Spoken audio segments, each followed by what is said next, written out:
Hey, it is officially fall, so maybe if you're like me, you're like Melody. I'm ready for something spooky. I'm ready for something atmospheric, but we're still just at the beginning of the season. So I kind of still want something with a little bit more thriller pacing, a little bit more plot driven in some ways, while still being in that spooky atmospheric realm.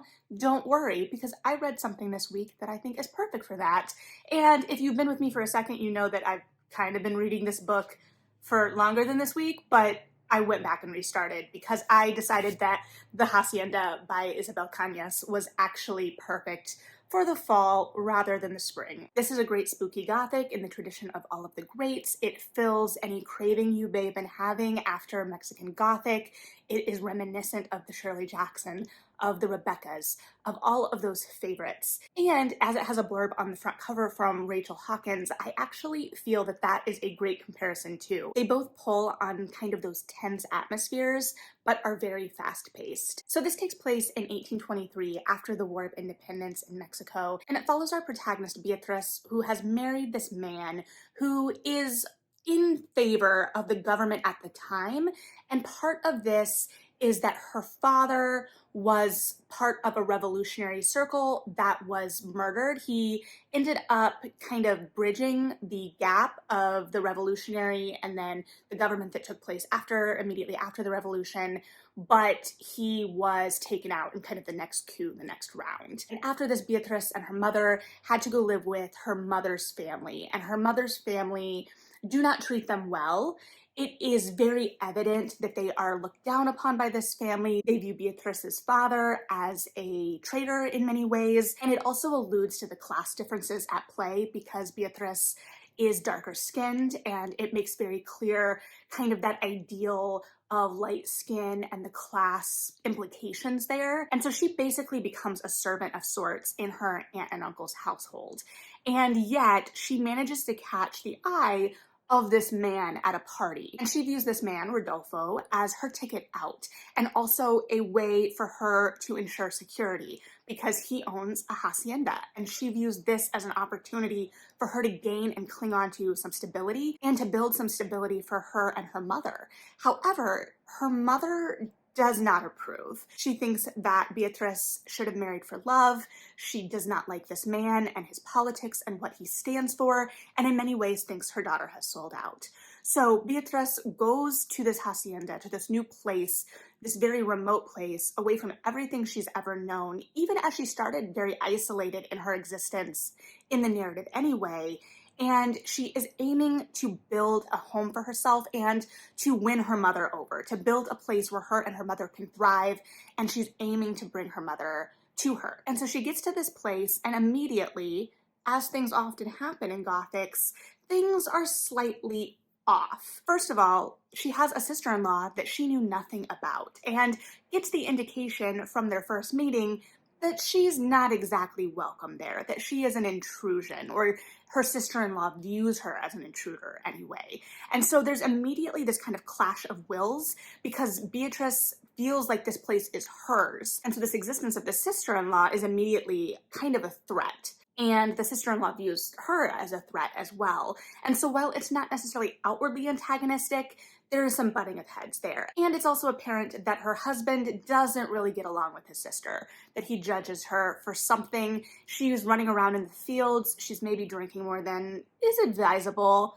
but we don't really have a full sense of that history. So on top of kind of walking into a more antagonistic world than she expected within the house itself, the house itself is a little odd. There is a dead, I believe, rat the minute she kind of crosses the threshold, and her husband is like, oh, it's just the cats. And so she's like, oh, okay, it's just the cats. And then like later, she sees some red eyes, and she's like, oh, it's just the cats. And then she's like, wait a minute, it's been days now, and I haven't seen any cats. What's that about? They go to church in town. She kind of is immediately being compared to her husband's former wife, and there is a sense of that presence, of this wife's presence looming kind of large. And so there is a lot of sense of class that is immediately apparent in the narrative and is one of the most prominent themes of the piece. And I think that the setting in terms of time and place of this was just so spectacular and really added to the tension, especially because as things start ramping up in the house, it's not great after Rodolfo goes back to the capital, to the city, to kind of deal with political things and forward his political career, of course, promising to take Beatrice's letters to her mother with him. Things escalate, and there is a tension in this place, and there is an odd energy, and also maybe a dead body in the wall, but who? And why will no one believe Beatrice that she has found this dead body? And why, after this wall collapses, as she's just kind of taking inventory of the house and she finds this body, why, after she brings someone back, is the wall back to normal? What is going on? And from there, things just get more dangerous and creepier. And so she goes into town and she's like, I need a priest because we have to deal with this. And two of the priests are kind of just like, you're crazy. And one of them writes to her husband to basically say that. But there's one priest, Andres, who as readers, we've gotten peeks of narrative POVs from, so we've been on the lookout for him, who believes her. And there is something going on more with him as well. And so both Beatrice as a stranger, someone new to this land, to this house, to this place, and Andres, someone with long family history here. His family has lived and died here and is buried here. He is rooted to this place in many ways, even as he has spent time away training at the church. They are fighting off against this energy. And Andres may have some secrets in his back pocket as well, things that put him in the church as a way of protection, even as the Spanish Inquisition is just starting to wane. And so in many ways here we are fighting ghosts of legacy and power, and what people will do both to claim power and how strongly they will cling to any sense of that. And so like I said, the imagery here is very visceral and starts very early. From bloody linens that go clean, to dead bodies that flicker in and out, to malevolent spirits that join in the room and just observe and watch. Even as you know, as a reader, and Beatrice knows, there's something more dangerous to that presence. And yet everything is very fast-paced and action-driven and propulsive in terms of plot and how we're dealing with all of this. Sometimes I would argue to the detriment of the narrative, because sometimes it feels like we're just moving to the plot points. All of that atmosphere is there, and that really helps for sure. But I wanted to know a little bit more about Beatrice and Andres, especially because the political landscape, the societal landscape built around them was so lush. There was so much potential there. There was so much interesting going on. And I like that it trusted us as readers to kind of take that on the periphery and build out from it. It trusted us to be able to pick up on the layers and nuance of that setting and the commentary there, while still pushing us forward in a very action-driven piece in terms of the narrative itself. But I feel like if we'd gotten a little bit more time with those characters, what we did get, we got a lot in flashback. And I think that works in the sense that I liked that we were very contained within the world of this house, that we started out with the world of this house, with knowing something was different and kind of seeing that slow descent. Except I think the descent was a little bit faster than potentially we could have been. We could have, I think, taken a few beats longer into that descent. We know what this place meant to Beatrice and why she craved it, but we didn't get to see it outside of her telling us that as much, and I think I really would have liked to see her fight a little bit more to kind of gain control. I think that some of those spikier bits at the beginning, those power play moves, especially with Juana, her sister-in-law, were coming from a place of insecurity with Beatrice, but these power plays, even if intellectually I knew they were born of kind of this insecurity and this need and this kind of will to survive in many ways, because her survival is kind of contingent on her being able to carve out her place here. It took me a while to kind of get on her side because I didn't have the full sense of her at first. I got the background, I got what she was coming from, but I didn't really have the sense of her. And because of that, the tension and kind of mental descent for her didn't move quite as smoothly. We get very early this idea that the priests and other people potentially think she's mad, and how they write her off because of that, and how that perception can jeopardize her position and her safety in this place, what that means. But as a reader, I'm not kind of getting to live in that unknown and that tension. I like knowing, I think, that it is unquestioned whether there is something supernatural going on here. I enjoyed that. But I feel like I would have liked just a few more beats, a little bit more of Beatrice kind of getting her bearings here. And I think that there was that, but I also think that the timeline was a little kind of off for me as a reader. I didn't get the full sense of how much time potentially was passing at certain points because we were moving from action item to action item. And again, I like that. I like that this was fast paced, but it felt a little uneven at times. And part of that unevenness too, I think, was actually intentional in terms of the supernatural realm. And it took me a while to get there because at first I was like, okay, we've got this very kind of clear cut, in a way, haunting with Beatrice. And then Andres enters the picture and he's talking about the home in a more kind of active, sentient way.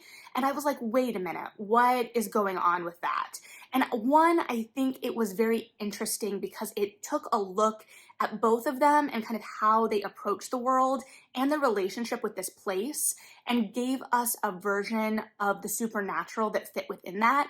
There was still a haunting for Andres, no question, but he was able to kind of articulate and position what that haunting meant for how the house kind of existed before in a supernatural way, and how the house had an energy and could talk to him. And at first I was like, well, that feels like it is kind of muddying the supernatural water. However, Andres is someone with a history with this place, and Beatrice is an outsider. And the ghost that she's dealing with in many ways is an outsider. And both of them are kind of vying for the prominence in this household. And then you've got someone, again, with all of this history that's coming in and seeing how that energy is disrupting the known and the comfort and this kind of community that exists. And there's a large conceptual point within this about the violence that the owners of this house, of this hacienda, perpetuate against their people and the people of this community. And so in many ways, we are seeing kind of a supernatural aspect of that as well. And we do, over the course of the thing, see Beatrice become more a part of the hacienda and the community, but not completely. And I do kind of wish we get a little bit, or the most sense of the community and the larger world of this place through Paloma, who I loved. And she is the daughter of the housekeeper and Andres' cousin. And she is the person in the house that Beatrice is closest to, and kind of the bridge between the house and the outside. But to a certain extent, I wish we had gotten a little bit more sense of the outside, of the people of this place, especially because the kind of horrors of the house are so prominent, and the horrors of this family and how they treat others and what it means to be in power. And it explores many different ways that those in power will do anything they can for their own gain. But I wish we'd gotten just a little bit more, I think, of the normal, of the everyday. We get glimpses, but I think seeing that stark contrast between kind of like the bright light of day and the kind of dark horrors of this house, I think it's striking imagery that is there, but I would have liked to see even a little bit more. Then again, the imagery is striking, especially because everything is smoky toward the middle and end of this book. We have this idea built up that burning copal will protect against these malevolent spirits. And so by the end, we have this sense that it is always burning, and how that kind of makes everything smoky and dense and obscures things as well. And then we get flashes of the supernatural on top of that. And so the atmosphere and danger is definitely there, even as I wish we had spent a little bit more time internally with our characters, kind of building out that emotional landscape. I think we potentially had a missed opportunity with how much the Spanish Inquisition was mentioned, because I kept expecting it to come back in some way, but it really didn't. But I did like in Andres that exploration of the tension between different kinds of faith. I wasn't sure how I felt about the kind of darkness and light imagery that we built out in terms of showing one kind of faith and belief against the other, but I also get it. In terms of the emotional landscape too, there is a romantic subplot. I think this is published by Berkeley, so I was actually surprised that the romantic subplot wasn't even more forward than it was. I will say that that didn't necessarily hit for me. I got it from the sense of you've got these two people, spoiler, but that are in this very tense, high stakes situation and how that can push people together and forge bonds. However, again, because we were kind of so plot driven and going from beat to beat, I didn't feel as much of the emotional connection, that real tension in terms of their characters, as much as, oh, this is kind of where we should be emotionally with these characters by this point. And because it was so fast paced, it wasn't completely distracting, but I wasn't emotionally invested in that relationship. It just was more of a, oh, of course there's a romantic subplot because this is kind of how it goes. But I would have really liked, I think, to play with those tensions a little bit more, the tensions throughout a little bit more, and see how those emotional interiors further kind of emphasize the supernatural exteriors we're seeing and the way things are manifesting, and how that is both impacting the emotional interior, but also serving as a reflection of it in some ways as well. At the end of the day, more than anything, I think this book has so many things I love. The setting was so compelling, the visuals were great, there was this sense of danger, and there was a depth to the kind of ideas it was playing with culturally on top of the more straightforward supernatural plot. Or I should say the setting and the supernatural were working in tandem to really emphasize and forward a lot of the themes in the book.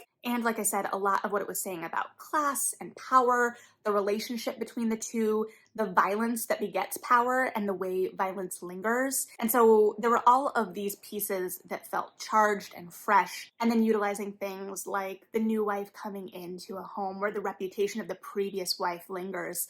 I will admit, I was wondering, especially toward the beginning, how much more we were going to be pulling on Bluebeard. I thought that that was going to be a little bit more prevalent than it was. I guess what I'm trying to say is all of the things that I really love and am drawn to in Gothics especially are present here, while it is also attacking a lot of this from new engaging angles, and it's doing all of it through a very fast-paced story. It's very propulsive, it's very plot-driven. Sometimes I think it maybe did move a little too quickly and didn't give us enough time as readers to kind of root ourselves, or in the way it was kind of structuring itself to remain active. And again, I liked how we framed ourselves in this house.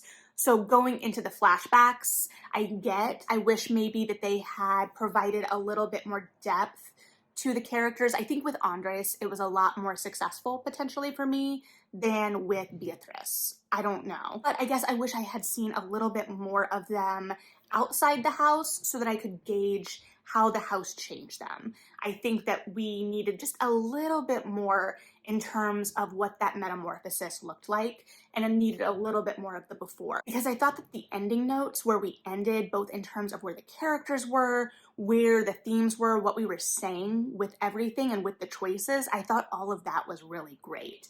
I just wanted to be able to trace it a little bit more. But again, I think that it was kind of that give and take between keeping things really forward moving and especially wanting to make sure that danger feels present, that tension builds, because it is so easy for that tension to falter. So I definitely get the instinct of wanting to keep things moving and not wanting to get too bogged down, especially because we are in such a contained place, and maintaining the tension in such a contained place is harder than it would seem when you're in such a claustrophobic, contained, stifling setting. But ultimately, this was a great time. I had a lot of fun, and if you're looking for something to bridge that gap between your summer thriller and your fall spooky, this is perfect. So if you've read this, I'd love to hear your thoughts. Thanks for hanging out. Like and subscribe if you feel like it. Read something good regardless, and yeah,